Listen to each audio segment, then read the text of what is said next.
Hello. അപ്പം ഇന്ന് നമുക്ക് സ്റ്റുഡിയോയിൽ പോകാം. ആരെ കൂടിയാണ്? ഞാനും അമ്മയും പൊന്നേച്ചി ഉണ്ട്. പൊന്നേച്ചി ആരാ ചോദിച്ചാൽ ഞാൻ ഇപ്പോൾ പറയില്ല. എൻ്റെ കസിനാണ്, വലിയ ചേച്ചിയാണ്. അതൊക്കെ പോട്ടെ. അപ്പം ഇന്നലെയായിരുന്നു എൻ്റെ ആനുവൽ ഡേ സെലിബ്രേഷൻ. അപ്പം എൻ്റെ ആനുവൽ ഡേ ഞാൻ കളിച്ച ഡാൻസും പിന്നെ 12th ഡാൻസ് വീഡിയോയും കാണിച്ചു കൊടുക്കാൻ എനിക്ക് തോന്നുന്നു അത് ഏറ്റവും ബെറ്റർ ആയിട്ടുള്ള ഡാൻസ്. അപ്പം നമുക്ക് എന്തായാലും വീഡിയോയിൽ പോകാം.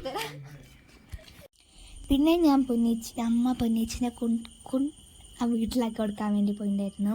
അപ്പം ഞാൻ അറിയാണ്ട് കുറേ ഇങ്ങനെ നല്ല ലെങ്ത് വീഡിയോ എടുത്തിട്ടുണ്ടായിരുന്നു കേട്ടോ. പിന്നെ ഞാനതിങ്ങനെ എടുത്തിട്ടുണ്ടായിരുന്നു കേട്ടോ. പിന്നെ ഞാൻ കട്ട് ചെയ്തു, അതിനെക്കൊണ്ട് തന്നെ അധികം ലെങ്ത്ത് വന്നില്ലായിരുന്നു. അങ്ങനെ ആക്കി കൊടുത്ത് പിന്നെ ഞങ്ങൾ നമ്മുടെ എവിടെയായിരുന്നു എൻ്റെ പേര് എനിക്ക് അറിയില്ലായിരുന്നു പോകുന്ന സ്ഥലത്തേക്ക് പോയിക്കൊണ്ടിരിക്കുകയാണ്. ഫസ്റ്റ് ഞങ്ങൾ സ്റ്റുഡിയോയിലായിരുന്നു പോയിട്ടുണ്ടായിരുന്നത് കേട്ടോ. ഞങ്ങളിപ്പോൾ നിൽക്കുന്നത് ഹോമിയോ കോളേജിൻ്റെ അടുത്താണ്, കോഴിക്കോട് ഹോമിയോ കോളേജിൻ്റെ അടുത്താണ് ഇപ്പം കറൻ്റ്ലി പോയിക്കൊണ്ടിരിക്കുന്നത്. അവിടെ അതിൽ കൂടെയാണ്. പിന്നെ എന്താ, അപ്പം നമുക്ക് എന്തായാലും സ്റ്റുഡിയോയിലെത്തിയിട്ട് കാണാം. പിന്നെ ഞങ്ങൾ സ്റ്റുഡിയോയിലെത്തിയിട്ട് അമ്മ എന്താ പറയുക ഇതിലൊക്കെ എന്തൊക്കെയോ വെച്ചിട്ട് ഞങ്ങളിപ്പം എങ്ങോട്ട് പോയിക്കൊണ്ട് ഇപ്പം ഞങ്ങൾ കറൻ്റ് സ്റ്റുഡിയോയിലാണ് ഇപ്പോൾ ഉള്ളത്. അവിടെ നിന്ന് ഡ്രസ്സൊക്കെ എടുത്തിട്ട് ഞങ്ങൾ നേരെ മാക്സിൽ പോയിട്ട് കുറേ സാധനങ്ങളൊക്കെ ഡ്രസ്സൊക്കെ എടുത്ത് വന്നു.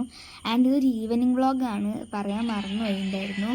പിന്നെ അത് ആ ഡ്രസ്സ് എനിക്ക് ഇഷ്ടപ്പെട്ടിട്ടുണ്ടായിരുന്നു. ബട്ട് അതിൻ്റെ റേറ്റ്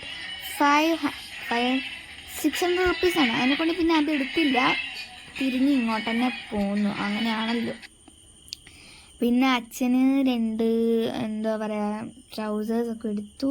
അത് ഫുള്ളും എൻ്റെ ഡ്രസ്സാട്ടോ കാണുന്നത്. ഓഫറുള്ളത് എടുത്തുള്ളായിരുന്നുള്ളൂ. And gonna miss that, you gonna miss that.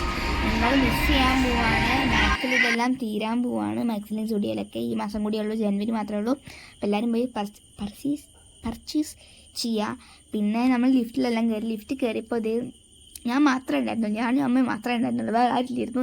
അതിനെക്കൊണ്ട് എനിക്ക് എന്താ ചെയ്യാൻ അറിഞ്ഞിരുന്നില്ല. ഞാൻ എന്തൊക്കെയോ ഇങ്ങനെ കാട്ടിക്കൂട്ടുമായിരുന്നു.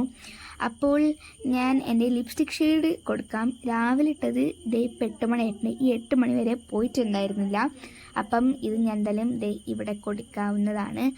അപ്പം ബൈ.